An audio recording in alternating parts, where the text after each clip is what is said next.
পূর্ব পাকিস্তান বাংলাদেশের গদ্দার, বাংলাদেশ থেকে বিতাড়িত ভারতে আশ্রয় নিয়ে তারা ভারতের রাজনীতিতে ভারত বিরোধী স্লোগান শুরু করেছিলেন।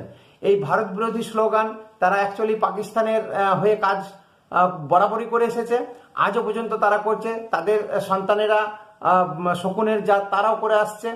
এই ভারত বিরোধী এই কন্টিনিউ স্লোগান এবং রাজনীতি করে আজকে পশ্চিমবঙ্গকে ধ্বংস করে দিয়েছে, বাংলাদেশকে ধ্বংস করে দিয়ে এসেছে। তারা নিজেদের জমি জায়গা ঘর বাড়ি, নিজের স্ত্রী নিজের মেয়েদেরকে সেখানে ছেড়ে দিয়ে এসছে বা বিলিয়ে দিয়ে এসেছে। তারপরেও নির্লজ্জভাবে এখানে তারা রাজনীতি করে যাচ্ছে। এই যে ভারত বিরোধিতা করার ফলে আজকে পশ্চিমবঙ্গ আমরা অনেক পিছনে চলে গেছি। না এখানে কোনো কর্মসংস্থান, না কোনো ডেভেলপমেন্ট। বর্তমান সরকার এত নির্লজ্জভাবে বিরোধিতা করছে, যার ফলে আজকে আমাদেরকে ভুগতে হচ্ছে। আজকে